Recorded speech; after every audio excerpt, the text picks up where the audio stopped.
Hello प्यारे बच्चों, नमस्कार। क्या हाल चाल? आप सभी लोगों का आरडी क्लासेज के यूट्यूब चैनल पर स्वागत है। प्यारे बच्चों, कैसे हैं आप सभी लोग? उम्मीद है कि आप लोग स्वस्थ होंगे, मस्त होंगे और अपनी ब्राह्मण बोर्ड की तैयारी जबरदस्त तरीके से कर रहे होंगे। तो प्यारे बच्चों, मैं आज आप लोगों को पढ़ाने वाला हूँ वैद्युत क्षेत्र तथा वैद्युत फ्लक्स से पूछे जाने वाले महत्वपूर्ण डेरिवेशन 2026 के लिए। ठीक है, मैं इसके थ्योरी और थियरी को वीडियो वीडियो अपलोड कर दिया हूँ प्यारे बच्चों। ये हमारा अगला लेक्चर होगा जिसमें मैं आप लोगों को इन दोनों चैप्टर से मिला के कौन कौन डेरिवेशन आपको ज्यादातर ध्यान देने हैं वो डेरिवेशन मैं आज आप लोगों को बताने वाला हूँ।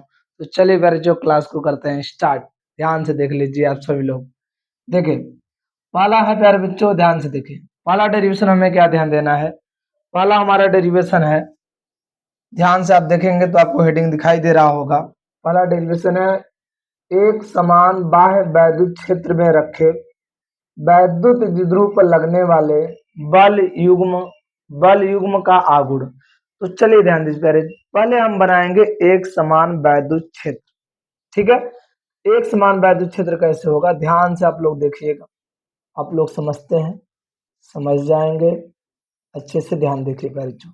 ठीक, ये वैद्युत क्षेत्र है। आपको पता होना चाहिए कि वैद्युत बल रेखाएं प्लस से निकलकर माइनस में जा रही हैं। ठीक है, वैद्युत बल रेखाएं प्लस से निकलकर कहाँ जाती है? माइनस में। वैद्युत क्षेत्र है और इनकी जो वैद्युत बल रेखाएं हैं एक दूसरे के समांतर हैं, समदूरस्थ हैं, और ये प्लस से निकलकर कहाँ जा रही है? माइनस में जा रही है। अब इसके अंदर हम किसी वैद्युत द्विध्रुव को रखेंगे। तो चलिए वैद्युत द्विध्रुव को ध्यान से देखें। मैं एक वैद्युत द्विध्रुव यहाँ ला के रख दिया एक समान वैद्युत क्षेत्र में। देखें, मैंने यहाँ पर एक वैद्युत द्विध्रुव ला के रखा। वैद्युत द्विध्रुव के दो आवेश होते हैं, एक माइनस क्यू और एक होता है प्लस क्यू। ठीक है, ए पॉइंट ए होगा, इस पॉइंट को क्या मानेंगे? इसको मानेंगे पॉइंट ए, इसको मानेंगे पॉइंट बी। थोड़ा सा आवेश को इधर रख दें, ए ऐसे, ये यहाँ पर थोड़ा सा रंग बदल दिया जाए इसका, इस तरह से है। ठीक, इस पॉइंट का नाम मैं यहाँ पर रख दे रहा हूँ, इस पॉइंट का नाम रख दे रहा हूँ बी, और यहाँ पर क्या है? प्लस क्यू आवेश। ठीक, आपको समझ में आ रहा है? जो वैद्युत द्विध्रुव है उसके माइनस क्यू और प्लस क्यू आवेश एक दूसरे से अल्प दूरी 2l पर स्थित होते हैं। तो इन दोनों आवेशों के बीच की दूरी कितना है? अल्प दूरी 2l है। ठीक है, अब ध्यान से देखिए, आपको एक चीज दिखाई दे रहा होगा, आप ध्यान पूर्वक से देखने की कोशिश करेंगे तो आप बात समझ पाएंगे। बताइए, वैद्युत बल रेखाओं के इधर क्या है? प्लस, और इस पर क्या है? वैद्युत द्विध्रुव पर यहाँ माइनस है। तो बताइए, ए प्लस इस माइनस को अपनी तरफ खींचेगा इधर से ऐसे। जब ये माइनस को अपनी तरफ खींचेगा तो किस बल से खींचेगा? क्योंकि बैरिटो ये आवेश वैद्युत क्षेत्र में है। तो जब ये आवेश वैद्युत क्षेत्र में है तो इस पे वैद्युत बल लगेगा। तो जो वैद्युत बल लग रहा है इधर की तरफ, वैद्युत बल क्या होगा? F बराबर Q इंटू ई होगा। यहाँ पे चलिए बताए, इस प्लस को इधर का जो आवेश है इसको अपनी तरफ खींचेगा, क्योंकि वैद्युत बल रेखाएं प्लस से निकलकर माइनस में जाती है, इसका मतलब इधर माइनस है। इस प्लस को अपनी तरफ खींचेगा। जब प्यारे उस प्लस को अपनी तरफ खींचेगा तो बताइए प्लस क्यों आवेश किधर जाएगा? इधर जाएगा, इस तरह से इधर। तो प्यारे बताइए किस बल से खींच रहा है? भाई ये भी आवेश वैद्युत क्षेत्र में रखा है, तो किस बल से खींच रहा होगा? यदि कोई आवेश वैद्युत क्षेत्र में रखा होता तो बल क्या लगता है? F बराबर Q इंटू ई। समझ में आप सभी लोगों को? मतलब ये आवेश जो ये जो हमारा वैद्युत द्विध्रुव है एक समान वैद्युत क्षेत्र में रखा है तो इस पे बल लग रहा है। यह बराबर Q इंटू ई, यह बराबर Q इंटू ई। ठीक है, अब क्या लिखेंगे? लिखेंगे वैद्युत द्विध्रुव, वैद्युत द्विध्रुव पर वैद्युत द्विध्रुव वैद्युत द्विध्रुव पर लगने वाला वैद्युत द्विध्रुव के, ऐसे बोले, वैद्युत द्विध्रुव के आवेश पर, वैद्युत द्विध्रुव के आवेश पर लगने वाला वैद्युत बल, लगने वाला वैद्युत बल क्या है, F बराबर Q इंटू ई है। समीकरण फर्स्ट। आपको पता होना चाहिए इस वैद्युत द्विध्रुव पर दो बल लग रहा है, एक बल इधर काम कर रहा है, एक बल इधर काम कर रहा है। जब एक बल इधर लगाएगा, एक बल इधर लगाएगा, तो एक वैद्युत द्विध्रुव ऐसे रोटेट करेगा कि नहीं, घूमने लगेगा, इधर खींचेगा, इधर की तरफ ले जाएगा, ऐसे रोटेट करने लगेगा, ठीक है, घूमने लगेगा। इसका मतलब इस वैद्युत द्विध्रुव पर क्या लग रहा है भाई, जो बल इसको घुमा रहा है, इसका मतलब बल आगुड़ लग रहा है, तभी तो ये घूम रहा है। क्या लिखेंगे, वैद्युत द्विध्रुव पर, वैद्युत द्विध्रुव पर, द्विध्रुव पर लगने वाला बल, लगने वाला बल आगुड़, लगने वाला बल आगुड़। फार्मूला क्या होगा बल आगुड़ का, टाउ बराबर F इंटू लंबवत दूरी, F इंटू लंबवत दूरी, दोनों बल के रेखाओं, दोनों बल के बीच की लंबवत दूरी होगी। तो अब देखिए, अब बल के बीच की लंबवत दूरी कौन है, कैसे पहचानेंगे, तो लंबवत दूरी निकालने के लिए दो बल हैं, दोनों में से किसी बल के क्रिया रेखा को बढ़ा दीजिए। आप देखिए, दोनों बल में से किसी एक बल को पीछे ले जाइए। मान लीजिए एक बल इधर जा रहा है, तो मैं इसको डाट डाट करके पीछे ले जा रहा हूँ, इसकी क्रिया रेखा को। इस बल को यदि हम पीछे से डाट डाट करके ले जाएंगे, तो आपको एक चीज समझ में आएगा, यदि आप डाट डाट करके ऐसे पीछे ले जाएंगे, ऐसे डाट डाट करके पीछे ले जाएंगे, देखिए जिस बल को आप डाट डाट करके पीछे ले जाएंगे, उस बल को, देखिए इस बल को डाट डाट करके पीछे ले जा रहे हैं, हम कहां तक पीछे ले जाएंगे ये तो देखना है, सोचना है। जिस बल को आप डाट डाट करके पीछे ले जाएंगे, वो कहां तक ले जाना है, जब तक हमें दूसरा बल दिखाई ना दे, तब तक हम डाट डाट करके पीछे ले जाएंगे। तो ऐसे आप ऊपर ताकते रहें, ऐसे पीछे जाते रहें, जैसे डाट डाट करके ले जा रहे हैं, जैसे ही दूसरा बल दिखाई देगा, देखे यहाँ से मैंने डाट डाट करके पीछे चलना स्टार्ट हुआ, यहाँ पर देख रहे हैं, यहाँ पर जब पहुंच रहे हैं तो दूसरा बल यहाँ पर दिखाई दे रहा है। जो दूसरा बल यहाँ पर दिखाई दे रहा है, यहाँ पर ध्यान से देखिए, यही दूसरा बल दिखाई दे रहा है, तो जहां दूसरा बल दिखाई देगा वहीं पर रुक जाएंगे। अब वहीं पर रुकने के बाद उस बल से एक ऐसे लाइन लंब खींच देंगे, यही हमारा हो जाएगा लंबवत दूरी, इसको कहते हैं सी।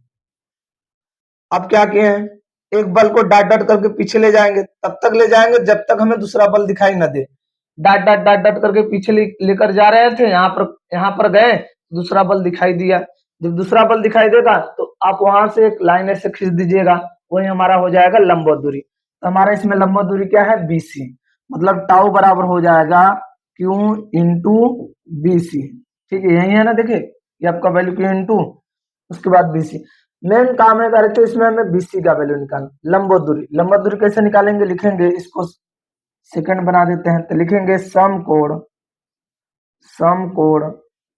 त्रिभुज, यहाँ कोण है जो थीटा, वैद्युत क्षेत्र से थीटा कोण पे रखा है, क्या लिखेंगे, समकोण त्रिभुज BAC में फार्मूला क्या होगा। अब बताइए, आपको कर्ण दिया है 12, लंब चाहिए, तो बताइए साइन कास टेन में कौन सा ऐसा होता है जिसमें कर्ण दिया हो, हमें टेन निकालना हो। कर्ण और टेन दोनों होता, सॉरी, कर्ण और लंब दोनों होता है, कौन से, साइन कास टेन में। जो साइन कास और टेन में से, तीनों में से साइन में लंब और कर्ण होता है, इसलिए मैं यहाँ पर लंब निकालने के लिए साइन का यूज करेंगे। क्या लिखेंगे जो साइन थीटा बराबर लंब बटा कर्ण, तो लंब क्या है BC, कर्ण क्या है AB। वैल्यू लिखिए सभी लोग, साइन थीटा बराबर, बताइए BC का वैल्यू कितना है, नहीं पता, AB का वैल्यू 12, इसका यहाँ गुणा कर देंगे, 12 साइन थीटा बराबर BC। क्या आप लोग BC का वैल्यू निकाल लिए, तो इसको जो समीकरण कर देते हैं 3। अब लिख दीजिएगा समीकरण 2 तथा 3 से आपका डेरिवेशन हो जाएगा, ठीक है, समीकरण 2 तथा 3 से लिख देंगे तो आपका डेरिवेशन हो जाएगा। तो आप लोग पहले इतने का स्क्रीनशॉट ले लीजिए, फिर मैं नेक्स्ट पेज पर समीकरण 2 और 3 से हल कर देते हैं, ठीक है, बहुत अच्छी बात है, उम्मीद है कि आप लोग स्क्रीनशॉट ले लिए होंगे। चलिए ध्यान दीजिए, लिख देंगे समीकरण 2 तथा 3 से बहुत आसान तरीका है। टाउ बराबर टाउ बराबर क्यू ई, बीसी का वैल्यू 2l साइन थीटा था। अब देखिए टाउ बराबर क्यू इंटू 2l इंटू ई साइन थीटा। अब ध्यान दीजिएगा टाउ बराबर क्यू इंटू 2l को क्या कहते हैं, पी कहते हैं, पी ई साइन थीटा। समझ में आप सभी लोगों को क्लियर हो गया? ठीक है, आप लोग स्क्रीन शॉट लीजिए पहले। चलिए ध्यान दीजिए बच्चों अगले पॉइंट पर। देखिए अगला डेरिवेशन क्या है बच्चों, वैद्युत द्विध्रुव की निरक्षी रेखा पर स्थित बिंदु पर वैद्युत क्षेत्र की तीव्रता। इसका मतलब बच्चों हमें निरक्षी स्थिति में वैद्युत क्षेत्र बोला निकालने के लिए। तो चलिए निरक्षी स्थिति में डेरिवेशन को करते हैं और अच्छे से समझते हैं बच्चों। ध्यान दीजिए आप सभी लोग, अच्छे से ध्यान दीजिएगा बच्चों, ठीक है, भूलिएगा मत। जैसे आप ध्यान दीजिएगा, ये आपका वैद्युत द्विध्रुव है। ये क्या है? वैद्युत द्विध्रुव। ये वैद्युत द्विध्रुव का ए पॉइंट, बी पॉइंट, यहां पर माइनस क्यू आवेश, यहां पर प्लस क्यू आवेश, ठीक है। अब ध्यान दीजिएगा, निरक्षी स्थिति का अर्थ होता है कि इन दोनों वैद्युत द्विध्रुव के मध्य बिंदु से हम लंबवत दूरी लेंगे। वैद्युत द्विध्रुव के मध्य बिंदु से हमने एक लंबवत दूरी लिया, ठीक है। लंबवत दूरी जो मैं लिया हूं, इस लंबवत दूरी को मैं क्या मान लेता हूं, आर। लंबवत दूरी क्या लिया हूं, आर लिया हूं। अब ध्यान दीजिएगा, इस लंबवत दूरी जो मैं आर लिया हूं, इसके इस पॉइंट पर हमें निकालने के लिए बोल रहा है वैद्युत क्षेत्र। क्या बोल रहा है? वैद्युत क्षेत्र। वैद्युत क्षेत्र कैसे निकाला जाएगा? आपको पता है कि वैद्युत द्विध्रुव के बीच की दूरी कितनी होती है, 2l होता है। तो अब बताइए, आधी दूरी हो जाएगी, मध्य बिंदु से ले रहे हैं, आधी दूरी मध्य बिंदु से यहां से यहां तक दूरी कितना हो जाएगा, यल। यहां से यहां तक दूरी कितना हो जाएगा, यल। समझ में आप सभी लोगों को? अब बताइए, हमें पॉइंट पी पर वैद्युत क्षेत्र चाहिए। तो जिस आवेश के कारण, जिस पॉइंट पर वैद्युत क्षेत्र चाहिए, उस आवेश के कारण उस पॉइंट तक की दूरी पता होनी चाहिए। समझ रहे हैं नहीं? तो बताइए बच्चों, इस आवेश के कारण यदि हमें यहाँ पर वैद्युत क्षेत्र निकालना है, तो इस आवेश के कारण यहाँ इस पॉइंट तक की दूरी हमें पता होनी चाहिए। इस आवेश के कारण इस पॉइंट तक की दूरी निकालना होगा, तो कैसे निकाला जाएगा, ध्यान दीजिए। अब ध्यान दीजिए, इस आवेश से इस पॉइंट तक की दूरी आप मिलाएंगे तो देखो इस तरह से बनेगा। मतलब आप ध्यान देंगे तो एक त्रिभुज बन रहा है बच्चों, समकोण त्रिभुज बन रहा है, ठीक है। और समकोण त्रिभुज में आपको आधार दिया है, लंब दिया है, कर्ण चाहिए, यही है ना। तो समकोण त्रिभुज में कर्ण कैसे निकालेंगे? कर्ण बराबर कर्ण स्क्वायर, लंब का स्क्वायर, आधार का स्क्वायर। तो कर्ण का स्क्वायर बराबर लंब कितना है, आर का स्क्वायर, आधार यल का स्क्वायर। कर्ण बराबर स्क्वायर उधर ले जाएंगे तो रूट में हो जाएगा आर स्क्वायर यल स्क्वायर। तो आपका इन दोनों यहां से आवेश से और इस पॉइंट तक की दूरी कितनी है बताइए?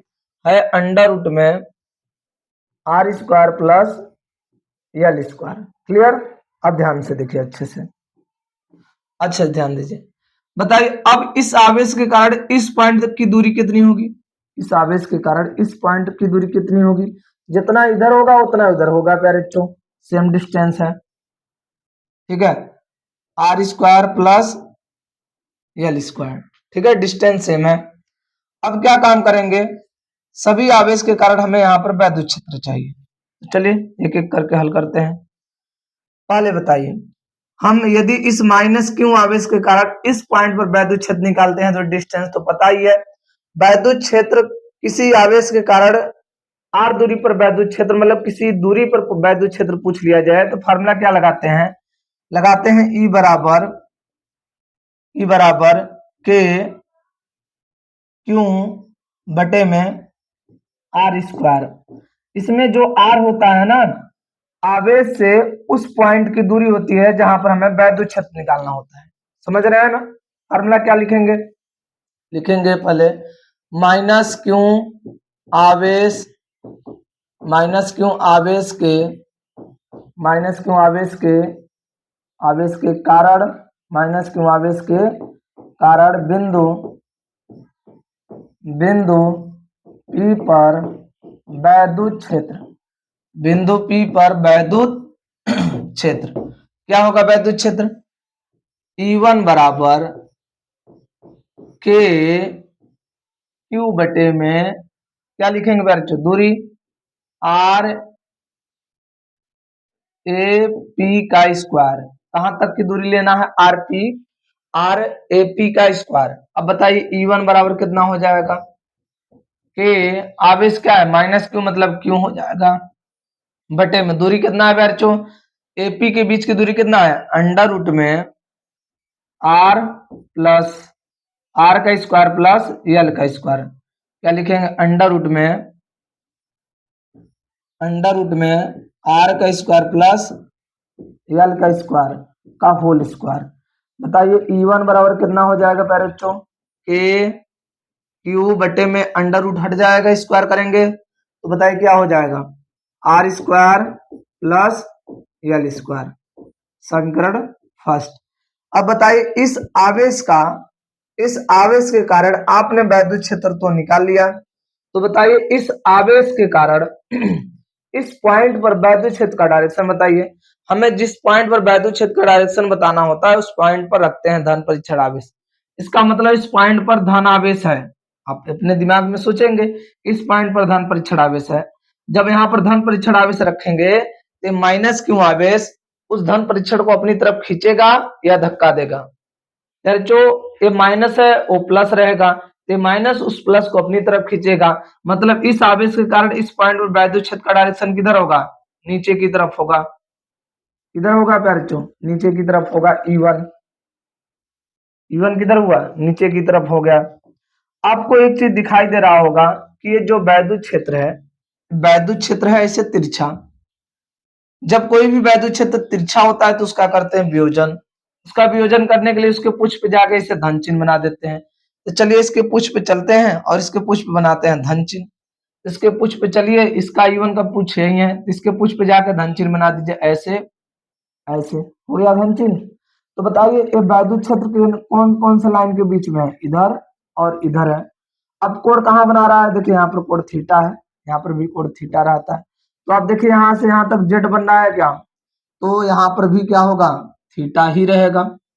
अब बताइए जब वहां पर थीटा हो गया तो E1 किसके साथ कॉस ले जाएगा? जिसके साथ कोण बना रहा होगा। E1 ऊपर कोण बना रहा है तो क्या लिखेंगे? E1 cos theta. नीचे क्या ले जाएगा बच्चों? E1 sine theta. E1 cos theta ऊपर ले गया, नीचे क्या ले गया? E1 sin theta. ठीक, अब चलते हैं अगले पॉइंट पे बच्चों। अगला इसके आवेश के कारण प्लस क्यों आवेश के कारण लिखेंगे प्लस क्यों आवेश के कारण बिंदु P पर वैद्युत क्षेत्र। फार्मूला क्या होगा बच्चों? लिखेंगे E2 बराबर के क्यों बटे में आर बीपी का स्क्वायर। देखिए यही होगा। अब वैल्यू रखिए सबका, बताइए क्या रखेंगे? ठीक, चलिए ध्यान दीजिए।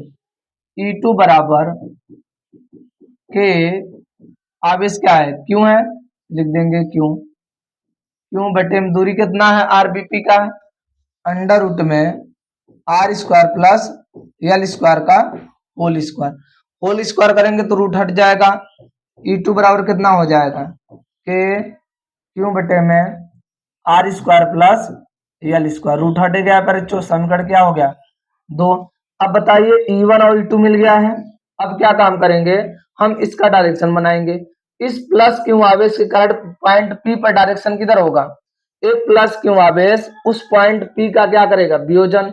सॉरी, ये जो प्लस क्यों आवेश है यहाँ पर जो बिंदु P है वहां पर वैद्युत क्षेत्र ज्ञात करना है तो वहां पर धन परीक्षण आवेश रखते हैं।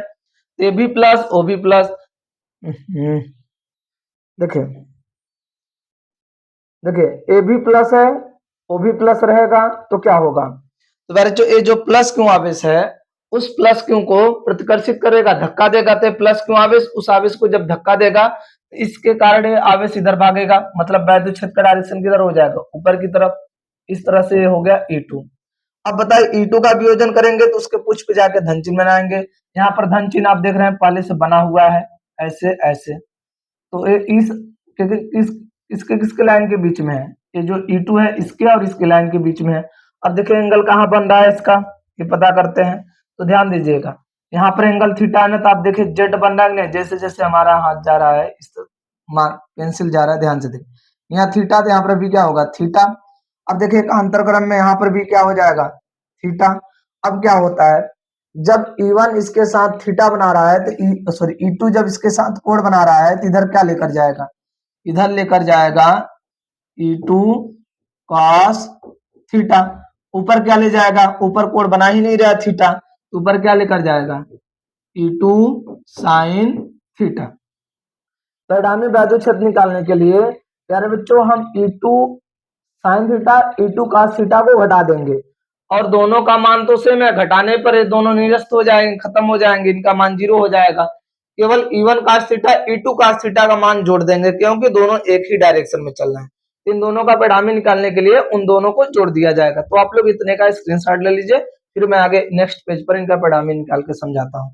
चलिए, हो गया होगा प्यारे बच्चों, आप सब लोग क्लियर हो चुके होंगे। तो क्या लिखेंगे, बिंदु P पर परिणामी वैद्युत क्षेत्र, फार्मूला क्या हो जाएगा प्यारे बच्चों, E बराबर E1 cos theta plus E2 cos theta. आपको एक चीज पता होना चाहिए, E बराबर E1 का वैल्यू K क्यू बटे में R square plus L square cos theta, फिर बताइए क्या हो जाएगा, प्लस K क्यू बटे में R square plus L square cos theta. आप देख रहे हैं दोनों वैल्यू सेम है, जब दोनों वैल्यू सेम है तो आपस में जुड़ जाएंगे। तो E बराबर कितना हो जाएगा, 2K क्यू बटे में R square plus L square cos theta. अब ध्यान दीजिए दोनों वैल्यू सेम थे तो दोनों जुड़ जाएंगे, हर समान है, अंश पूरा जुड़ जाएगा, 2K Q R square L square cos theta. समीकरण क्या हो गया बच्चों, आपका समीकरण हो गया 3। अब इसमें क्या काम करना है बच्चों, cos थीटा का वैल्यू निकालना, मेन टारगेट है cos थीटा का वैल्यू निकालना। cos थीटा का वैल्यू आ जाएगा तो समझ लीजिए आपका डेरिवेशन हो जाएगा। तो चलिए आप लोगों को मैं cos थीटा का वैल्यू निकाल के दिखाता हूँ, चित्र को ध्यान से देखेंगे तो cos थीटा का वैल्यू आप लोग समझ पाएंगे। आप ध्यान दीजिएगा, जैसे जैसे हमारा मार्कर जा रहा है आपको एक त्रिभुज बनता हुआ दिखाई देगा, दे रहा है नहीं दे रहा है, ध्यान से देखिए क्या है, त्रिभुज है पी बी ओ में, दिखाई दे रहा है नहीं दे रहा है, पी बी ओ में, तो समकोण त्रिभुज दिखाई दे रहा है।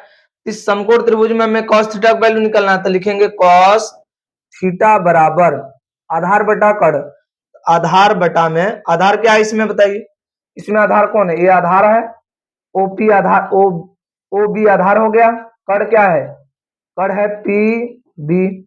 अब क्या cos थीटा बराबर वैल्यू रखिए, ओपी का मान कितना है, ओपी का मान L है, बटे में पीबी का मान कितना है, अंडर रूट में R square plus L square. Clear.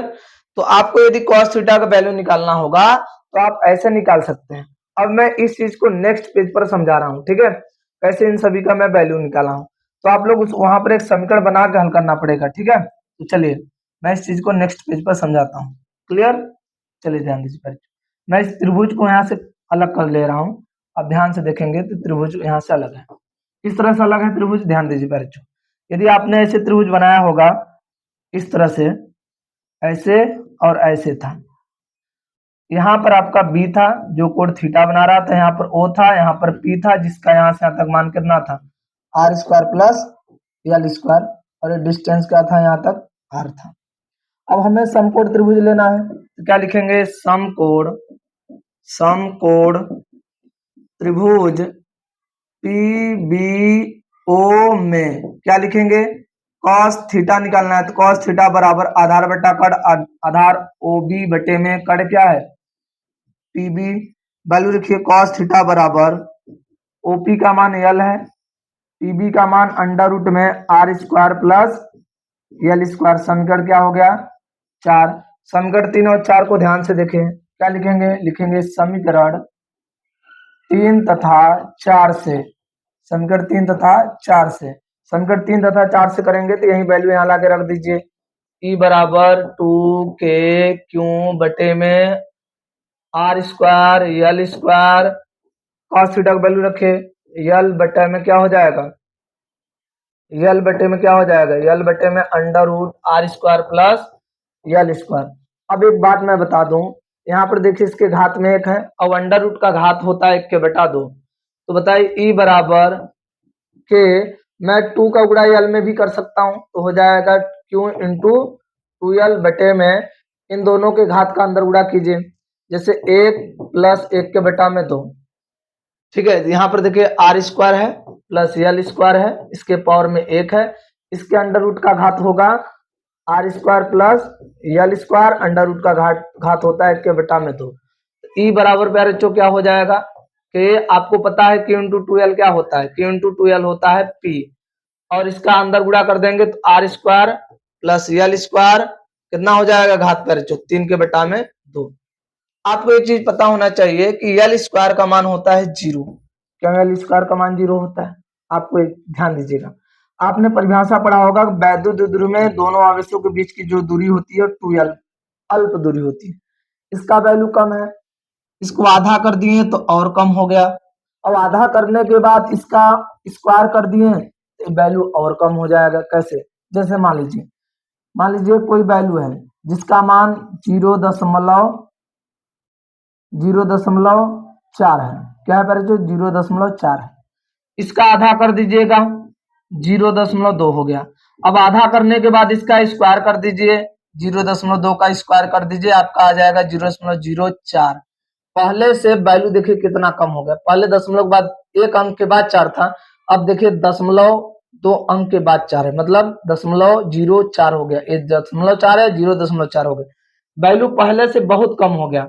यदि कोई वैल्यू कम है, कम का गुणा कम में करेंगे तो वैल्यू और कम आएगा, क्लियर। इसलिए बेटा यल 2l एक अल्प दूरी होता है, फिर उसका आधा कर देंगे तो यल और कम हो जाएगा, जब यल कम है तो कम का स्क्वायर कर दिए मतलब गुणा कर दिए तो यल का वैल्यू और कम हो जाएगा, तो यल स्क्वायर का मान कितना हो जाता है फिर लगभग 0 मान लिया जाता है, क्योंकि यल स्क्वायर का मान बहुत कम हो जाता है, ठीक है। इसलिए आप लिख देंगे यल स्क्वायर बराबर 0, तो यल स्क्वायर का वैल्यू लगभग 0 हो गया, ई बराबर हो जाएगा के पी बटे में प्यारे बच्चों आर स्क्वायर प्लस 0 हो जाएगा, यहाँ पर 3 के बटा में 2, प्यारे बच्चों ई बराबर हो जाएगा के पी बटे में आर स्क्वायर के पावर में 3 के बटा में 2, तो 2 2 कैंसिल हो जाएगा, इसका घात प्यारे बच्चों ई बराबर कितना आ जाएगा वैद्युत क्षेत्र आपका हो जाएगा ई बराबर के पी बटे में प्यारे बच्चों आर क्यूब, ठीक है।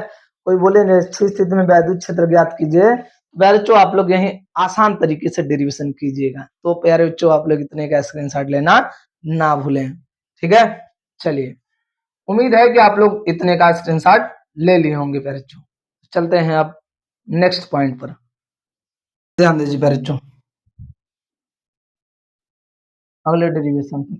देखिए इसमें क्या पूछ रहा है आप लोगों से, आप लोग पढ़ के बताइए, हमें कमेंट कीजिए। तारा वैद्युत स्थितिकी में गॉस के प्रमेय लिखिए तथा उनको सिद्ध कीजिए, तो मैं गॉस के प्रमेय को लिख बता दिया हूँ क्या होता है, उसके बाद मैं इस लेक्चर में केवल आप लोगों को डेरिवेशन बताने वाला हूँ, ठीक है। तो चलिए हम इसके डेरिवेशन को करते हैं, गॉस के प्रमेय का निगमन। तो गॉस के प्रमेय को सिद्ध करने के लिए बोलेगा गॉस के प्रमेय का निगमन बोल सकता है, ठीक है। ये हर साल डेरिवेशन में आता है बच्चों, ठीक है, पेपर में हर साल पूछा जाता है। अब ध्यान से देखें, तो आप ध्यान दीजिएगा, मैंने यहाँ पर लिया एक बिंदु आवेश, क्या लिया है यहाँ पर एक बिंदु आवेश, यहाँ पर प्लस है, प्लस क्यों आवेश लिया है, ठीक है। इस बिंदु आवेश का गॉसियन पृष्ठ कैसा होगा, गोलाकार होगा, मैंने गोलाकार बना दिया। आपको पता है प्लस क्यों आवेश है, तो यहाँ से वैद्युत रेखाएं इस तरह से निकलेंगी, इस तरह से वैद्युत रेखाएं चारों तरफ निकलेंगी। ठीक है, आप एक चीज ध्यान दीजिएगा, जब यहाँ से इस तरह से वैद्युत रेखाएं निकलेंगी, देखिए इस तरह से वैद्युत रेखाएं निकलेंगी चारों तरफ। अब मैं आपसे बोल दूं कि इस गॉसियन पृष्ठ से कितना फ्लक्स निकलेगा, तो सर कहेंगे हमें पता नहीं, क्योंकि कितना निकलेंगे वैद्युत रेखाएं हमें पता ही नहीं है। तो हम क्या काम करेंगे बच्चों, तो हम इस गॉसियन पृष्ठ के थोड़े से एरिया लेंगे, इस गॉसियन पृष्ठ का थोड़ा सा एरिया लेंगे। ठीक है, हम उस थोड़े एरिया के कारण फ्लक्स पहले निकालेंगे।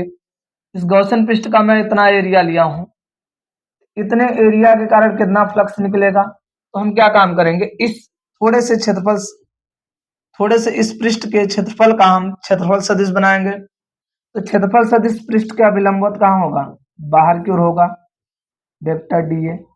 तो आप ध्यान दीजिएंगे देंगे कि वैद्युत क्षेत्र और क्षेत्रफल सदिश दोनों एक ही डायरेक्शन में है, तो थीटा कितना बनेगा, 0 अंश बनेगा। कितना बनेगा, 0 अंश बनेगा। तो बच्चों हम पहला क्या काम करेंगे, इस थोड़े से पृष्ठ से कितना फ्लक्स निकल रहा है पहले इसको पता करेंगे। तो पहले एक बात बताइए, इस प्लस बिंदु आवेश के कारण आप इस पॉइंट पर, इस पॉइंट पी पर हमें वैद्युत क्षेत्र पता करना है कि इस बिंदु आवेश के कारण इस पॉइंट पर कितना वैद्युत क्षेत्र है, इस बिंदु आवेश के कारण पॉइंट पी पर कितना वैद्युत क्षेत्र है। तो बताइए इस बिंदु आवेश से इस बिंदु पी की दूरी कितना है, मान लीजिए आर है। क्या है, आर है। तो हम क्या लिखेंगे, लिखेंगे बिंदु आवेश, बिंदु आवेश, बिंदु आवेश के कारण, बिंदु आवेश के कारण बिंदु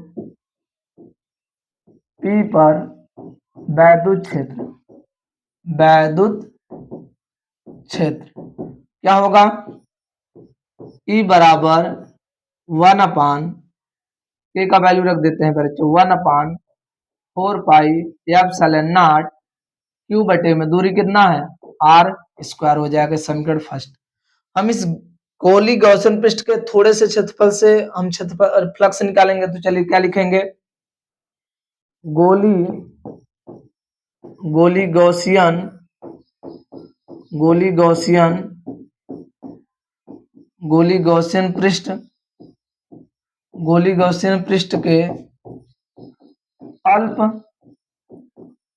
अल्प क्षेत्रफल,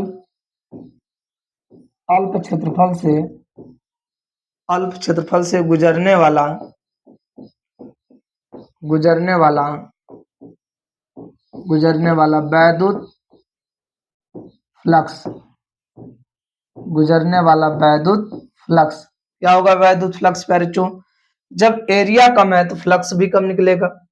जब फ्लक्स कम निकलेगा, फ्लक्स का फार्मूला क्या होता है, फाई ई बराबर ई ए कॉस थीटा। फ्लक्स का ही फार्मूला लगाएंगे। लेकिन बच्चों जब एरिया कम है तो फ्लक्स भी कम होगा। जब फिजिक्स में जो चीज कम होता है उसको कहाँ कैसे प्रदर्शित करेंगे कि ये वैल्यू कम है, तो उसके पास डी लगा देंगे तो वैल्यू पता चल जाएगा कम है। तो हम फाई के पास क्या लगा देंगे, डी फाई ई बराबर, उसी फार्मूले को यूज कर रहे हैं। ई क्षेत्रफल यहाँ पर क्या है, डी ए है, कॉस थीटा यहाँ पर कितना है, 0 अंश है। देख लीजिए, बताइए डी फाई कितना हो जाएगा, डी फाई हो जाएगा ई डी ए गुणे 1 का 0 अंश का वैल्यू 1 होता है। तो डी फाई ई बराबर कितना हो जाएगा बच्चों, ई डी ए। समीकरण क्या हो गया, सेकेंड। जब अल्प क्षेत्रफल के कारण फ्लक्स इतना निकल रहा है तो हम अगला इतना ही क्षेत्रफल यदि हम आगे इधर लेंगे तो उतना ही फ्लक्स निकलेगा, फिर आगे इतना ही लेंगे तो उतना ही फ्लक्स निकलेगा। जितना जितना यहाँ अल्प क्षेत्रफल आप जितना लिए हैं हर जगह उतना ऐसे लेते लेते जाएंगे तो आप संपूर्ण गॉसियन पृष्ठ के कारण फ्लक्स निकालेंगे। देखिए यहाँ पर इतना निकल रहा है, फिर इतना एरिया लेंगे तो उतना फ्लक्स, फिर इतना एरिया लेंगे तो उतना फ्लक्स। तो थोड़े थोड़े फ्लक्स जो मिल रहे हैं सबको क्या कर देंगे, जोड़ देंगे। तो फिजिक्स में थोड़े चीज को जोड़ने के लिए हम लोग इंटीग्रल का प्रयोग करते हैं। इसका बच्चों, इंटीग्रल का। तो आप लोग पहले इतने का स्क्रीनशॉट ले लीजिए। चलिए, उम्मीद है कि आप लोग स्क्रीनशॉट ले लिए होंगे। तो चलिए हम लिखेंगे संपूर्ण, संपूर्ण गोली, संपूर्ण गोली गॉसियन, संपूर्ण गोली गॉसियन पृष्ठ से संपूर्ण गोली गॉसियन पृष्ठ से गुजरने वाला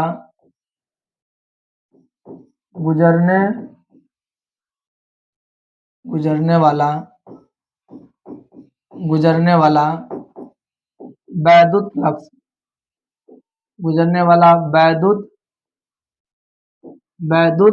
फ्लक्स कितना हो जाएगा वैद्युत फ्लक्स बच्चों।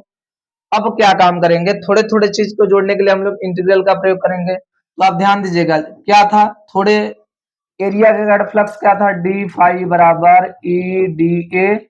तो इतना फ्लक्स सभी थोड़े थोड़े एरिया से निकलेगा, तो थोड़े थोड़े एरिया से सभी फ्लक्स को निकाल कर हम जोड़ देंगे। इन चीजों को जोड़ने के लिए हम लोग इंटीग्रल का प्रयोग करेंगे, इसलिए यहाँ पर देखिए क्लोज इंटीग्रल लगाया गया। इंटीग्रल रोकता उसे है जिसका वैल्यू कम हो। अब बताइए, अब जैसे कहीं पर लिखा हो क्लोज इंटीग्रल डी वाई, कहीं पे लिखा हो क्लोज इंटीग्रल डी एक्स, इनका समाकलन यदि कोई पूछ ले तो क्या होगा, यदि इंटीग्रल और डी के बीच में कुछ नहीं, इंटीग्रल और डी के बीच में कुछ है नहीं है, तो इसका समाकलन इसके पीछे का वाई, इंटीग्रल और डी के बीच में कुछ है नहीं है, तो इसका समाकलन एक्स हो जाएगा। तो बताइए यहाँ पर इंटीग्रल और डी के बीच में कुछ है नहीं, इसका समाकलन क्या हो जाएगा, फाई बराबर। अब यहाँ पर चलिए, इंटीग्रल रोकता उसे जिसका वैल्यू कम हो। अब कैसे जानेंगे किसका वैल्यू कम है, जिसके पास डी लगाओ, ई के पास डी लगा है क्या, नहीं, तो ई बाहर हो जाएगा क्योंकि इसका वैल्यू कम नहीं है। तो रुकेगा कौन, डी ए। अब बताइए इसका समाकलन कर सकते हैं, बताइएगा इस डी ए का समाकलन क्या होगा, तो इंटीग्रल और डी के बीच में कुछ है नहीं, तो समाकलन इसके पीछे का ए हो गया। ठीक, अब क्या काम करेंगे बच्चों, आपको पता होना चाहिए फाई ई बराबर वैल्यू रखिए, ई का मान कितना निकाले हम लोग, 1/4 पाई एप्सिलॉन नॉट क्यू बटे में आर स्क्वायर गुड़े एरिया, गोले का क्षेत्रफल क्या होगा, 4 pi r square cancel, 4 pi cancel, बचेगा क्या बच्चों आप लोगों का, फाई ई बराबर हो जाएगा क्यू बटे में एप्सिलॉन नॉट। यही है बच्चों आपका डेरिवेशन। क्लियर हो गया, गॉस के नियम का निगमन करने के लिए बोल देगा तो आप लोग करेक्ट तरीके से कर लेंगे। तो आप लोग बच्चों इतने का स्क्रीनशॉट लेना ना भूलें, फटाफट स्क्रीनशॉट ले लीजिए बच्चों। ठीक है, चलिए बच्चों ध्यान दीजिए अब नेक्स्ट पॉइंट पर। चलिए अगले पॉइंट में क्या कर रहा है बच्चों, गॉस की सहायता से बिंदु आवेश के कारण किसी बिंदु पर वैद्युत क्षेत्र की तीव्रता का व्यंजक प्राप्त कीजिए। तो चलिए ध्यान से देखिएगा, बहुत आसान है, आपने डेरिवेशन किया है गॉस के प्रमेय का, तो समझ लीजिए इसका भी डेरिवेशन कर लेंगे। तो आप ध्यान दीजिए, यहाँ पर एक बिंदु आवेश है, ये क्या है आपका बिंदु आवेश है, इस तरह से क्यों है बिंदु आवेश, बच्चों इस बिंदु आवेश का गॉसियन पृष्ठ कैसा होगा, गोलाकार। इस बिंदु आवेश का गॉसियन पृष्ठ कैसा होगा, गोलाकार। इस बिंदु आवेश से क्या निकलेंगी, वैद्युत बल रेखाएं, इस तरह से वैद्युत बल रेखाएं निकलेंगी बच्चों। तो एक बात बताइए, इस गॉसियन पृष्ठ से कितना फ्लक्स निकल रहा है, आप बता सकते हैं, नहीं सर। तो हम क्या काम करेंगे, इस गॉसियन पृष्ठ के थोड़े से एरिया के कारण फ्लक्स पता करेंगे। इस गॉसियन पृष्ठ में थोड़ा सा पृष्ठ काटिए, थोड़ा सा एरिया यहाँ ले लिए हैं, इस थोड़े से पृष्ठ के कारण क्षेत्रफल सदिश बनाइए, थोड़े से पृष्ठ के क्षेत्रफल सदिश, इस थोड़े से पृष्ठ के क्षेत्रफल सदिश का डायरेक्शन पृष्ठ का विलंबवत बाहर की ओर वेक्टर डी ए। तो बताइए थीटा यहाँ कितना बनेगा, 0 अंश, क्योंकि दोनों डायरेक्शन सेम है, करेक्ट। अब क्या काम करेंगे बच्चों, बताइए क्या काम करना है, ध्यान दीजिएगा क्या काम करना है। आप ध्यान देंगे बच्चों, हम पहले इस गोली गॉसियन पृष्ठ के थोड़े से पृष्ठ से कितना फ्लक्स निकल रहा है पहले इसको पता करेंगे। तो क्या लिखेंगे, गोली गॉसियन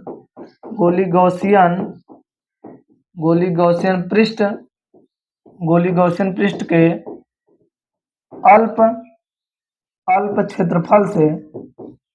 अल्प क्षेत्रफल से गुजरने वाला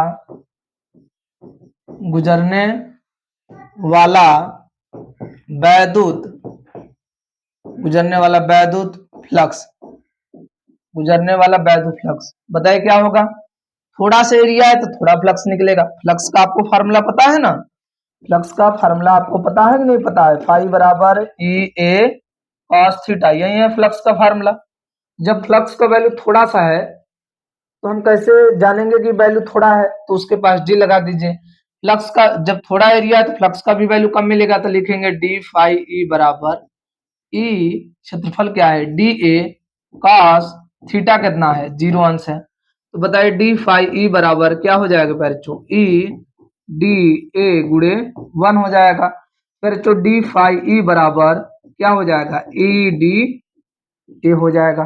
तो थोड़े से पृष्ठ के कारण फ्लक्स आ गया, तो जितने इतने पृष्ठ के कारण उतना फ्लक्स आया, फिर इतना ही पृष्ठ लेंगे तो उतना ही फ्लक्स आएगा, फिर इतना ही पृष्ठ लेंगे तो उतना ही फ्लक्स आएगा।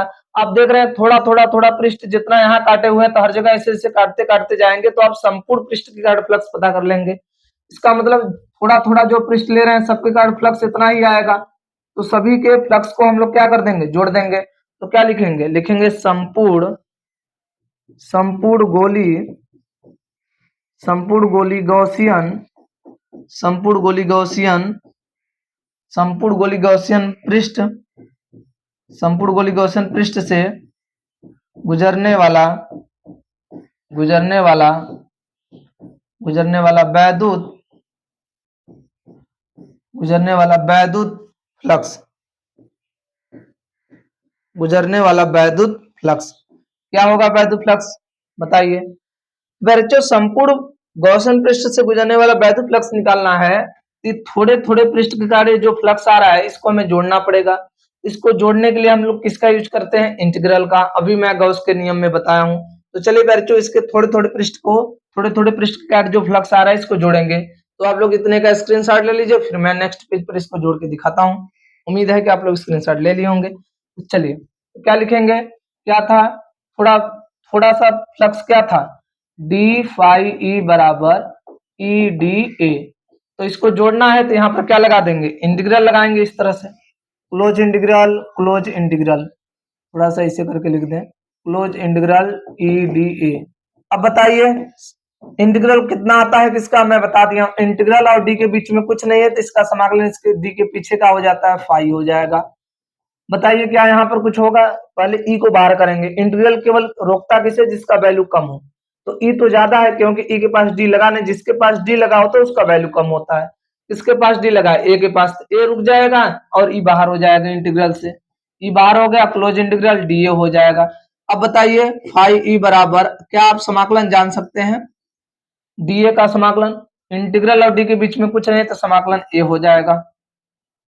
क्लियर, समझ में आ गया आप सभी लोगों को, चलिए बहुत अच्छी बात है।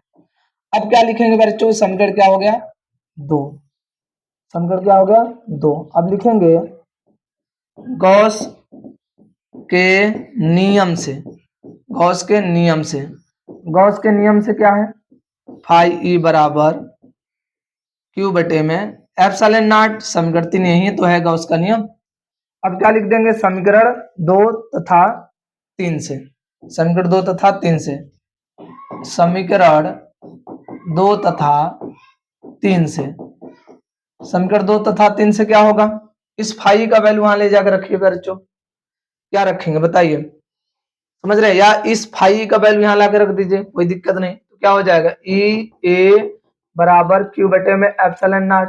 बताइए ई निकालना है हमें वैद्युत क्षेत्र, तो ई बराबर क्या हो जाएगा क्यू बटे में ए को इधर भेज देंगे ए एप्सिलॉन नॉट, अर्थात आप इसको अच्छे से लिखना चाहें तो क्यू बटे में 4 pi r square epsilon not, इस फार्मूले को बना देंगे तो हो जाएगा 1/4 पाई एप्सिलॉन नॉट क्यू बटे में आर स्क्वायर। यही तो बोला था बिंदु आविष्करण वैद्युत क्षेत्र। कभी कभी बच्चों गॉस के नियम के सहायता से कूलाम के नियम की उत्पत्ति बोल सकता है, तो आप यहाँ तक डेरिवेशन कर लेंगे। यदि कूलाम बोल देगा तो यहाँ पर एक चीज कॉमन लिख देंगे बच्चों, यहाँ तक आपका डेरिवेशन हो चुका है जो प्रश्न में बोला गया है। लेकिन कभी कभी प्रश्न में कूलाम के नियम की उत्पत्ति बोल सकता है, तो कूलाम के नियम की उत्पत्ति जब बोल दे तो आप कुछ नहीं करेंगे, लिखेंगे बिंदु पी पर बिंदु पी पर बिंदु पी पर बिंदु पी पर बिंदु पी ऐसे लिखेंगे बिंदु पी पर लगने बिंदु पी पर लगने वाला वैद्युत बल क्या होता है F बराबर, यदि आपको पता चल गया इस पॉइंट P पर वैद्युत क्षेत्र का मान हमने जो निकाला है, यही तो निकाला है वैद्युत क्षेत्र का मान। इस पॉइंट पर यहाँ पर एक बिंदु P लिए है, यहाँ पर वैद्युत क्षेत्र का मान हमने कितना निकाला है r दूरी पर। इस बिंदु आविष्कार इस पॉइंट P पर हमने वैद्युत क्षेत्र निकाला है कितना, अरे जो हमने वैद्युत क्षेत्र निकाला है इतना। आपको पता है कि जहां पर वैद्युत क्षेत्र पता करना है वहां पर Q नॉट रखते हैं, तो बिंदु P पर Q नॉट रखेंगे तो बिंदु P पर लगने वाला वैद्युत बल कितना हो जाएगा, F बराबर Q नॉट E। तो F बराबर Q नॉट E का वैल्यू क्या रखेंगे, 1/4 पाई एप्सिलॉन नॉट Q बटे में r स्क्वायर, डेरिवेशन हो जाएगा F बराबर क्या हो जाएगा, F बराबर 1/4 pi epsilon not Q not बटे में r स्क्वायर, हो गया डेरिवेशन। कभी ऐसा पूछ लेगा तो, यदि केवल वैद्युत क्षेत्र पूछ रहा है तो आप यहीं तक रुक जाएंगे, कूलाम के नियम की उत्पत्ति बोल देगा तो यहाँ से यहाँ बढ़ जाएंगे, बस एक स्टेप कर देना है। क्लियर, तो आप लोग इतने का स्क्रीनशॉट ले लीजिएगा बच्चों, ठीक है। उम्मीद है कि आप लोग इतने का स्क्रीनशॉट ले लिए होंगे बच्चों। चलिए मैं आप लोगों को अब नेक्स्ट पॉइंट पर पढ़ाता हूँ, अगले डेरिवेशन को ध्यान दीजिए बच्चों। अगले पॉइंट पर देखिए क्या कर रहा, गॉस की प्रमेय की सहायता से एक समान रूप से आवेशित अनंत लंबाई के सीधे तार के निकट वैद्युत क्षेत्र की तीव्रता के लिए व्यंजक प्राप्त कीजिए। तो चलिए व्यंजक प्राप्त करते हैं, आप लोग बोर्ड पे ध्यान दीजिएगा। अनंत लंबाई के तार के लिए, ठीक है, चलिए अनंत लंबाई के तार के लिए तो हमने एक अनंत लंबाई का तार बना लिया इस तरह से, आप ध्यान से देखिएगा। अनंत लंबाई के इस तरह से तार बन गया है और इस तार पर एक समान रूप से तार आवेशित है, ये तार एक समान रूप से क्या है, आवेशित है। अब बताइए क्या काम करेंगे बच्चों, हम इस तार का गॉसियन पृष्ठ बनाएंगे। तो बताइए इस तार का गॉसियन पृष्ठ कैसा होगा बच्चों, इस तार का गॉसियन पृष्ठ बेलनाकार होगा, ऊर्ध्वाधर बेलनाकार। तो इस तरह से इसका गॉसियन पृष्ठ हो गया बच्चों, ध्यान से देखिए, ये है इसका गॉसियन पृष्ठ, ठीक, इसका गॉसियन पृष्ठ हो गया, आप ध्यान से देखिएगा, ठीक। अब एक बात आप ध्यान दीजिएगा, यहाँ पर आवेश जो है इस तार पर इधर फैले हुए हैं और इधर फैले हुए हैं, तो जब भी वैद्युत बल रेखाएं निकलेंगे ऐसे और ऐसे सामने सामने निकलेंगे, इधर और इधर इधर इधर, ठीक है, एकदम सामने सामने। मतलब इस तरह से वैद्युत बल रेखाएं निकलेंगे, ऐसे ऐसे ऐसे, इधर से भी ऐसे ऐसे निकलेंगे वैद्युत बल रेखाएं। समझ रहे हैं कि नहीं समझ रहे हैं प्यारे बच्चों, आप सभी लोग बात को समझिए। और यहाँ पर देखिए ये वैद्युत क्षेत्र है, ठीक। तो बताइए इस गॉसियन पृष्ठ में टोटल कितने पृष्ठ हैं, इस गॉसियन पृष्ठ में टोटल आपके 3 पृष्ठ हैं, तो तीनों पृष्ठ से फ्लक्स निकालना है। तो बताइए पहले इस वाले पृष्ठ से, इस वाले पृष्ठ के थोड़े से एरिया को लीजिए, इस वाले पृष्ठ के इस थोड़े से एरिया का क्षेत्रफल सदिश बनाइए, इस वाले पृष्ठ के थोड़े से एरिया का क्षेत्रफल सदिश इधर होगा DA। बताइए थीटा कितना हो जाएगा, 0 अंश। बताइए इस वाले पृष्ठ के लिए बात करते हैं, इस वाले पृष्ठ के लिए थोड़े से क्षेत्रफल लीजिए, इस वाले पृष्ठ के लिए यदि थोड़ा सा एरिया लेंगे तो यही है थोड़ा सा एरिया, इस थोड़े से एरिया का क्षेत्रफल सदिश बनाइए, पृष्ठ का विलंबवत कहाँ होगा, बाहर की ओर वेक्टर DA। आप देखें यहाँ कोण 0 अंश है लेकिन यहाँ पर कोण 90 अंश है, क्यों, क्योंकि क्षेत्रफल सदिश इधर है, वैद्युत क्षेत्र इधर है। इस थोड़े से एरिया का यहाँ क्षेत्रफल सदिश लीजिए, इस थोड़े से एरिया का यहाँ क्षेत्रफल सदिश लेंगे तो इसके पृष्ठ का, इसके क्षेत्रफल सदिश का डायरेक्शन पृष्ठ का विलंबवत बाहर की ओर। अब बताइएगा वैद्युत क्षेत्र और क्षेत्रफल सदिश एक दूसरे का विलंबवत है, थीटा कितना बनेगा, 90 अंश बनेगा, कितना बनेगा, 90 अंश बच्चों। तो बताइए इस गॉसियन पृष्ठ के कितने पृष्ठ से फ्लक्स निकलेगा, 3 पृष्ठ से फ्लक्स निकल रहा है, तीनों पृष्ठ से थोड़ा थोड़ा फ्लक्स निकल रहा है, तीनों पृष्ठ से जो थोड़ा थोड़ा फ्लक्स निकल रहा है, थोड़े थोड़े फ्लक्स को हम जोड़ेंगे तो संपूर्ण पृष्ठ की फ्लक्स आ जाएगा। तो हम क्या लिखेंगे, लिखेंगे बेलनाकार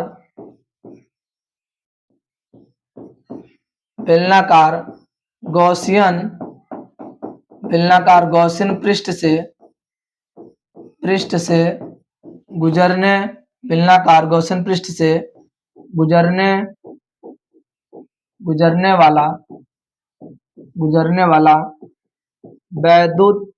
वाला संपूर्ण वैद्युत फ्लक्स, गुजरने वाला संपूर्ण वैद्युत फ्लक्स तो संपूर्ण वैध फ्लक्स निकालना है तो इनको जोड़ देंगे। लेकिन फिर जो उससे पहले हम एक चीज जानते हैं, क्या काम करेंगे। हाँ, ये कुछ गड़बड़ ना हो जाए, ठीक है।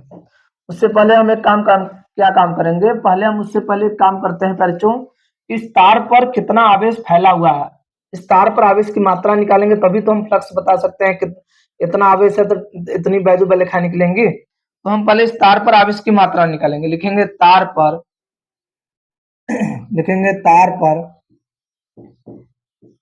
पर आवेशित तार पर आवेश तार पर आवेश घनत्व। बताइए तार पर आवेश घनत्व क्या होगा। यार जो होगा तार पर आवेश घनत्व हो जाएगा आपका, थोड़ा सही से लिख दीजिए यार, क्या बताएं।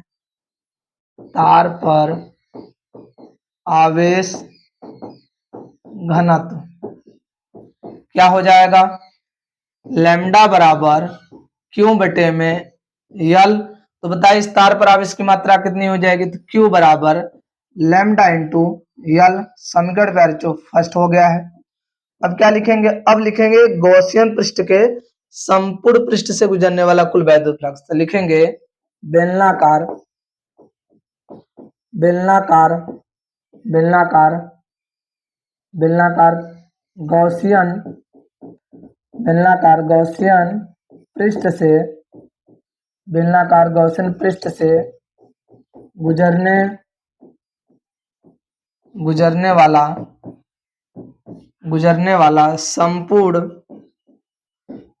वाला संपूर्ण वैद्युत फ्लक्स। संपूर्ण वैद्युत फ्लक्स कितना होगा, इस गॉसियन पृष्ठ से गुजरने वाला संपूर्ण वैद्युत फ्लक्स निकालना है तो तीन पृष्ठ से फ्लक्स निकलना है, तीनों को जोड़ना होगा। तो लिखेंगे संपूर्ण वैद्युत फ्लक्स फाई ई बराबर थोड़े थोड़े पृष्ठ से सभी जगह फ्लक्स, थोड़े थोड़े पृष्ठ से सभी जगह फ्लक्स निकल रहा है। यहाँ पर इस पॉइंट का नाम रख देते हैं ए, इस पॉइंट का नाम बी, इस पॉइंट का नाम सी।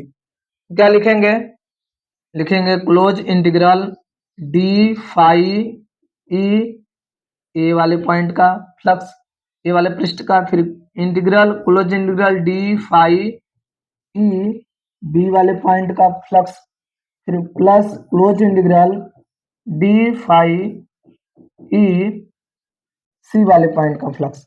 तो बताइए फाई बराबर आपको पता है क्लोज इंटीग्रल ए वाले पॉइंट डी ए फाई का फॉर्मूला क्या होगा, ई वैद्युत क्षेत्र ई है, फ्लक्स क्षेत्रफल क्या है डी ए है, कॉस थीटा यहाँ पर कितना बताइए, थीटा आपका 0 अंश है।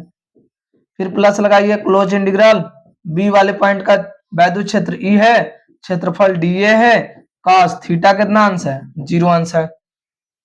फिर बताइए प्लस क्लोज इंटीग्रल डी क्षेत्रफल वैद्युत क्षेत्र क्या है ई है, वैद्युत क्षेत्र ई है, क्षेत्रफल डी ए है, कॉस कितना अंश है 0 अंश है।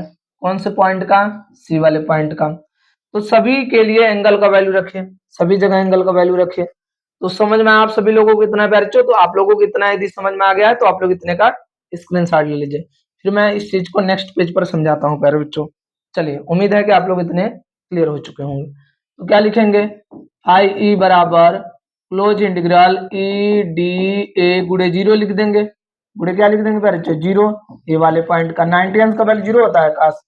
क्लोज इंटीग्रल बी वाले पॉइंट का ई डी ए गुड़े 1 हो जाएगा। फिर प्यारे बच्चों क्लोज इंटीग्रल सी वाले पॉइंट का ई डी ए गुड़े 0 हो जाएगा। क्लियर हो गया है। देखिए फाई ई बराबर प्यारे बच्चों यहाँ हो जाएगा 0 प्लस यहाँ क्या हो जाएगा close integral E D A plus यहाँ क्या हो जाएगा 0 हो जाएगा। ठीक है, फाई ई बराबर क्या हो जाएगा close integral E D A बचेगा। मैं बोला था इंटीग्रल रोकता किसे है, जिसका वैल्यू कम हो, जिसका वैल्यू कम है ई का या ए का कम है, क्योंकि ए के पास डी लगा हुआ है। फाई बराबर क्या हो जाएगा ई बार हो जाएगा, क्लोज इंटीग्रल में डी ए हो जाएगा। तो फाई ई बराबर प्यारे बच्चों ई डी ए का समाकलन ए हो जाएगा। समीकरण इसको कर देते हैं 2। अब क्या लिखेंगे, गॉस के प्रमेय से लिखेंगे, गॉस के नियम से, गॉस के नियम से। गॉस का नियम क्या है? गॉस का नियम है फाई ई बराबर क्यू बटे में एप्सिलॉन नॉट। समीकरण हो गया 3। अब लिखेंगे समीकरण 2 तथा 3 से। जान लीजिए डेरिवेशन हो गया समीकरण 2 तथा 3 से। क्या ध्यान देना है बच्चों? अब ध्यान पूर्वक देखिएगा। हम इसके स्थान पर क्या रख सकते हैं? ई ए, ई ए बराबर क्यू बटे में एप्सिलॉन नॉट। अब हमें ई निकालना है वैद्युत क्षेत्र, एक उधर भेज देंगे। ई एक बेलनाकार, बेलनाकार का क्षेत्रफल क्या होता है? होता है 2 पाई आर एच। एच उस तार की लंबाई हो जाएगी, यल हो जाएगा क्यू बटे में एप्सिलॉन नॉट। इसको इधर भाग में भेज दीजिए। ई बराबर हो जाएगा क्यू बटे में 2 पाई आर यल एप्सिलॉन नॉट। बच्चों आप लोग क्यू का वैल्यू शुरू में ही निकाले हैं। क्यू का वैल्यू है लैम्डा इंटू यल बटे में 2 पाई आर यल एप्सिलॉन नॉट। अब बताइएगा यहां से यल यल कैंसिल हो जाएगा। ई बराबर कितना हो जाएगा? लैम्डा बटे में 2 पाई आर एप्सिलॉन नॉट। ये हो गया आपके वैद्युत क्षेत्र, अनंत विस्तार के रेखीय तार के कारण उत्पन्न वैद्युत क्षेत्र की तीव्रता का निगमन। क्लियर हो गया आप सभी लोगों को? तो बच्चों इतने का स्क्रीनशॉट लेना ना भूलें, फटाफट ले लीजिएगा स्क्रीनशॉट। ठीक है, चलिए बहुत अच्छी बात है कि आप लोग इतने का स्क्रीनशॉट ले लिए होंगे। बच्चों अब चलते हैं आप लोगों को नेक्स्ट डेरिवेशन की तरफ। ठीक है, चलिए बच्चों ध्यान दीजिए अगले पॉइंट पर। अगला क्या है? गॉस के प्रमेय के लिए एक समान आवेशित अचालक समतल प्लेट के कारण उसके निकट स्थित बिंदु पर वैद्युत क्षेत्र की तीव्रता का व्यंजक प्राप्त कीजिए। तो चलिए बच्चों एक समान रूप से आवेशित क्या है? अचालक प्लेट है। ठीक है, तो चलिए ध्यान दीजिए। इस तरह से एक समान रूप से आवेशित अचालक प्लेट है, एक समान रूप से आवेशित अचालक प्लेट है।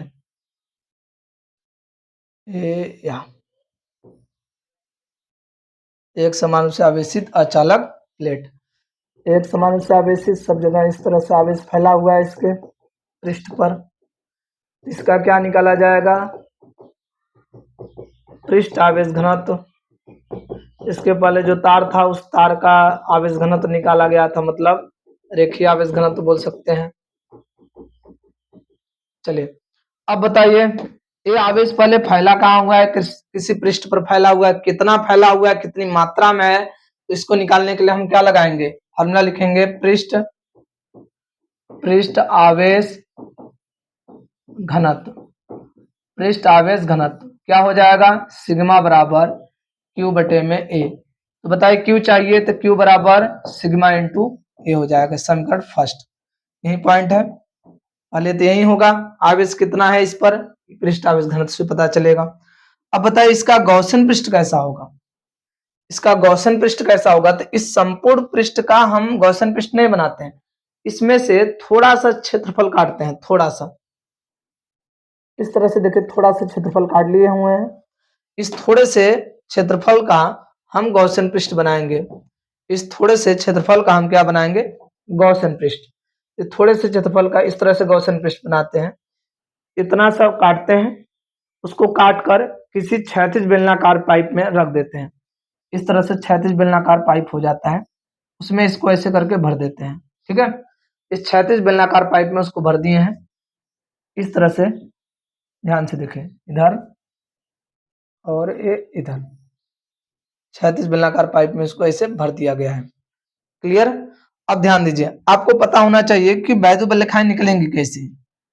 आपको पता है कि वैद्युत बल्लेखाएं से सामने सामने है। आप वैद्युत बल्लेखाएं बच्चों इस तरह से हैं, आप किसी बेलनाकार पाइप में ऐसे भरेंगे, अब आवेश इस तरह से सामने सामने है, तो आवेश ऐसे और ऐसे निकलेगा, ना कि ऊपर नीचे निकलेगा बच्चों।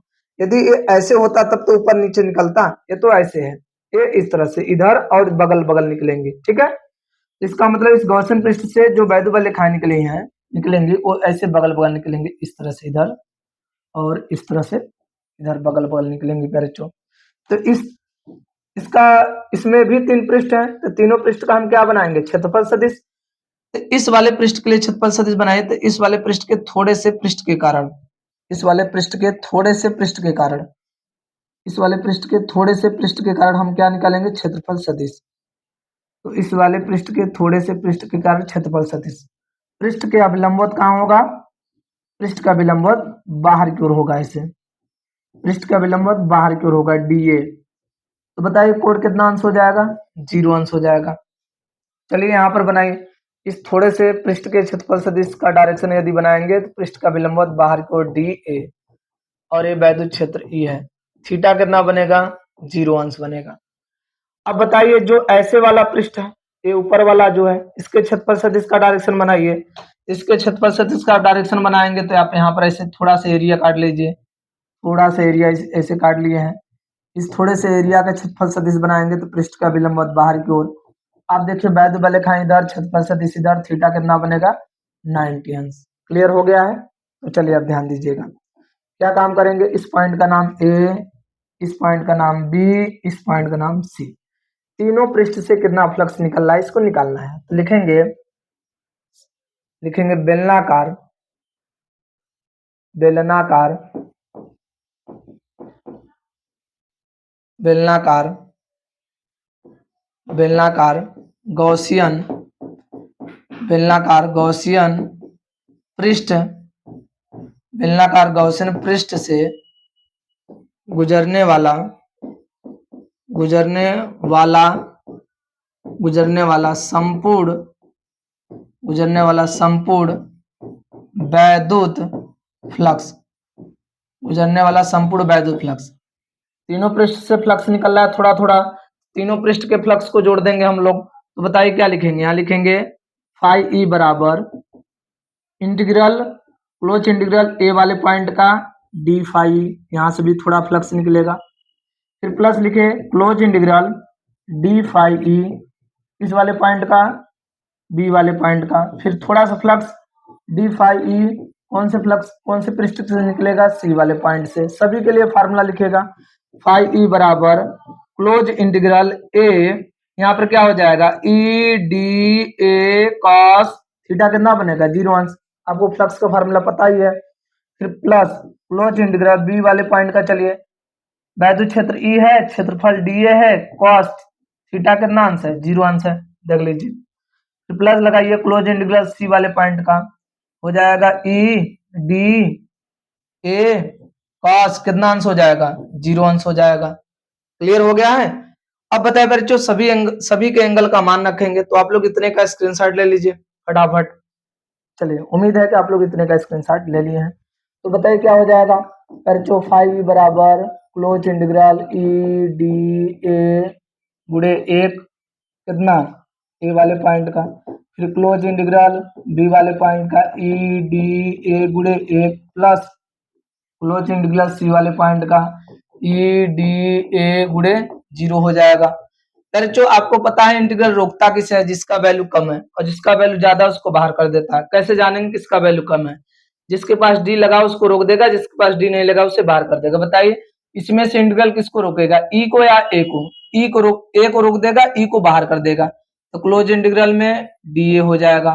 फिर प्लस यहाँ पर बताइए ई बाहर हो जाएगा, क्लोज इंटीग्रल में क्या हो जाएगा डी ए हो जाएगा, ए प्लस 0 हो जाएगा। बताइए फाई बराबर कितना हो जाएगा बच्चों, यहाँ पर इसका समाकलन यदि इंटीग्रल और डी के बीच में कुछ नहीं होता है तो समाकलन ए हो जाएगा। इंटीग्रल और डी के बीच में कुछ नहीं है तो समाकलन ए नहीं, समाकलन डी के पीछे का हो जाएगा, डी के पीछे ए है तो ई ए हो जाएगा, ए तो 0 खत्म हो जाएगा। फाई बराबर कितना हो जाएगा बच्चों, 2 जोड़ेंगे तो क्या हो जाएगा 2e a, समीकरण प्यारे बच्चों 2। अब लिखेंगे क्या गॉस के नियम से, क्या लिखेंगे गॉस के नियम से। गॉस का नियम क्या है बच्चों, फाई ई बराबर क्यू बटे में एप्सिलॉन नॉट, समीकरण 3। अब बताइए फाई का वैल्यू क्या मिला है 2a मिला है, तो लिखेंगे समीकरण 2 तथा 3 से। तो बताइए क्या होगा बच्चों, इस फाई के स्थान पर क्या रखेंगे 2e बराबर क्यू बटे में एप्सिलॉन नॉट, हमें ई चाहिए तो ई बराबर क्यू बटे में 2a एप्सिलॉन नॉट। क्यू का वैल्यू आप लोग पहले समीकरण से देख ही रहे हैं, क्यू का वैल्यू क्या था सिग्मा इंटू ए बटे में 2a एप्सिलॉन नॉट। अब ध्यान दीजिएगा, ए कैंसिल हो जाएगा तो ई बराबर कितना हो जाएगा, ई बराबर हो जाएगा बच्चों आपका सिग्मा बटे में 2 एप्सिलॉन नॉट। बच्चों एक समान रूप से आवेशित अचालक प्लेट के निकट उत्पन्न वैद्युत क्षेत्र की तीव्रता का निगमन कोई पूछेगा, यही डेरिवेशन है, यही इसका फार्मूला है बच्चों। तो आप लोग ये इसका स्क्रीनशॉट ले लीजिए। ये दूरी पे डिपेंड नहीं करता, इसके फार्मूले में कहीं दूरी दिख रहा है, नहीं दिख रहा है, ठीक है। तो आप लोग इतने का स्क्रीनशॉट ले लीजिएगा बच्चों, ठीक है। उम्मीद है कि आप लोग इतने का स्क्रीनशॉट ले लिए होंगे। चलिए बच्चों अब चलते हैं नेक्स्ट पॉइंट पर, एक लास्ट डेरिवेशन। आप लोग इतने डेरिवेशन उनको देखना ना भूलें, फटाफट स्क्रीनशॉट ले लीजिएगा। चलिए ध्यान दीजिए बच्चों, क्या है इस डेरिवेशन को, लास्ट डेरिवेशन है वैद्युत क्षेत्र तथा कूलाम के चैप्टर से। लास्ट डेरिवेशन में इतने डेरिवेशन आप लोगों को बताया हूं, इस चैप्टर से केवल आप लोगों को इतने ही डेरिवेशन पढ़ के जाना अच्छे तरीके से बच्चों, टेंशन लेने की 1% जरूरत नहीं है, ठीक है। देखिए क्या करा, आवेश घनत्व सिग्मा, आवेश घनत्व सिग्मा कूलाम प्रति मीटर की एक अनंत विस्तार की समतल आवेशित चालक प्लेट के कारण निकट बिंदु पर वैद्युत क्षेत्र की तीव्रता के लिए व्यंजक प्राप्त कीजिए, उत्पन्न कीजिए, प्राप्त कीजिए। तो बच्चों ये क्या है, एक समान रूप से आवेशित क्या है, चालक प्लेट है, उसमें एक समान रूप से आवेशित क्या था, अचालक प्लेट था, लेकिन इसमें एक समान रूप से आवेशित चालक प्लेट है। तो आपको एक चीज पता होना चाहिए, यदि कोई चालक प्लेट है तो आवेश उसके पृष्ठ पर होते हैं, उसके सतह पर होते हैं, आवेश उसके पृष्ठ पर होते हैं, सतह पर होते हैं। जैसे पृष्ठ हो गया है ना, ये चालक प्लेट है ना, तो आवेश इधर होगा और इधर होगा, उसके पृष्ठ पर होंगे, अंदर नहीं होंगे। तो आवेश इसके केवल पृष्ठ पर होंगे, अनंत विस्तार का है, इसे कट कर दीजिएगा। तो इस आवेश देखिए इसके केवल पृष्ठ पर, बाहरी पृष्ठ पर होंगे, आवेश इसके अंदर नहीं होंगे। तो आपको पता है यदि कोई आवेश पृष्ठ पर फैला होता है, आवेश एक समान रूप से आवेशित है, तो आवेश यहाँ पर देखिए प्लेट एक समान रूप से आवेशित है, लेकिन दोनों तरह से, इधर भी है इधर भी है। तो इसके पहले हम जो आप लोगों को पढ़ाया था उसमें चालक प्लेट था, केवल इस तरह से आवेशित था, ठीक है। तो आप यहाँ देख रहे हैं दो पृष्ठ हैं, उसमें अचालक जो प्लेट था केवल एक ही पृष्ठ था, उसमें एक ही तरफ पूरा आवेश ऐसे फैला था, मतलब उसके अंदर आवेश इस तरह से चारों तरफ फैला था, लेकिन यहाँ पर अंदर आवेश नहीं होंगे, उसके सतह पर होंगे, उसके पृष्ठ पर होंगे। इसमें कितने पृष्ठ बनना है बच्चों, दो पृष्ठ बनना है, एक यहाँ पर है और एक यहाँ पर है। तो हमें इस पृष्ठ के कारण इस पॉइंट पर हमें वैद्युत क्षेत्र निकालना है, इसके निकट वाले बिंदु पर, बिंदु पी पर। तो बताइए इस चालक प्लेट के पहले पृष्ठ के कारण हम बिंदु पी पर वैद्युत क्षेत्र निकालेंगे, लिखेंगे चालक प्लेट, क्या लिखेंगे बच्चों, चालक प्लेट, प्लेट के चालक प्लेट के पहले, चालक प्लेट के पहले पृष्ठ के कारण बिंदु पी पर वैद्युत क्षेत्र, बिंदु पी पर वैद्युत क्षेत्र क्या हो जाएगा बच्चों, चालक प्लेट के पहले पृष्ठ के कारण बिंदु पी पर वैद्युत क्षेत्र। बच्चों यदि कोई आवेश किसी पृष्ठ पर फैला हुआ है, उस पृष्ठ के कारण हमें वैद्युत क्षेत्र निकालना हो उसके निकट, तो क्या फार्मूला भी हम लोग पढ़े हैं, E1 बराबर लिखेंगे सिग्मा बटे 2 एप्सिलॉन नॉट, समीकरण फर्स्ट, क्योंकि इसमें दो पृष्ठ से एक ही पृष्ठ के लिए केवल होता है। अब लिखेंगे चालक प्लेट के टू पृष्ठ, दूसर के पृष्ठ के लिए, मतलब यहाँ दूसर के पृष्ठ के कारण बिंदु P पर वैद्युत क्षेत्र क्या होगा बच्चों, हमने पहले पृष्ठ के कारण यहाँ पर वैद्युत क्षेत्र निकालना है, तो उसका डायरेक्शन भी तो बनाना पड़ेगा। ये प्लस आवेश है, जिस पॉइंट पर हमें वैद्युत क्षेत्र निकालना होता है वहां पर धन परीक्षण आवेश रखते हैं, मतलब यहाँ पर धन परीक्षण आवेश है, तो बताइए प्लस उस प्लस को अपनी तरफ खींचेगा, उसे धक्का देगा। ये प्लस आवेश उस धन यहाँ पर जो रखा क्यू नॉट है, उस ये जो प्लस है इस क्यू नॉट को क्या देगा, धक्का देगा। तो इस प्लस के कारण क्यू नॉट किधर जाएगा, इधर जाएगा। ये हो गया E1 का डायरेक्शन, ठीक। अब बताइए E2 के कारण वैद्युत क्षेत्र कितना होगा, E2 बराबर सिग्मा बटे 2 एप्सिलॉन नॉट। अब बताइएगा इसके कारण डायरेक्शन किधर होगा, अब बताइए प्लस आवेश इस क्यू नॉट को ये भी धक्का देगा, दूसरा का पृष्ठ भी इसे धक्का देगा, तो क्यू नॉट इधर ही जाएगा E2। तो दोनों डायरेक्शन सेम है या विपरीत? सेम है। तो परिणामी निकालने के लिए जोड़ेंगे या घटाएंगे? बच्चों जोड़ेंगे। लिखेंगे बिंदु बिंदु P पर परिणामी परिणामी वैद्युत क्षेत्र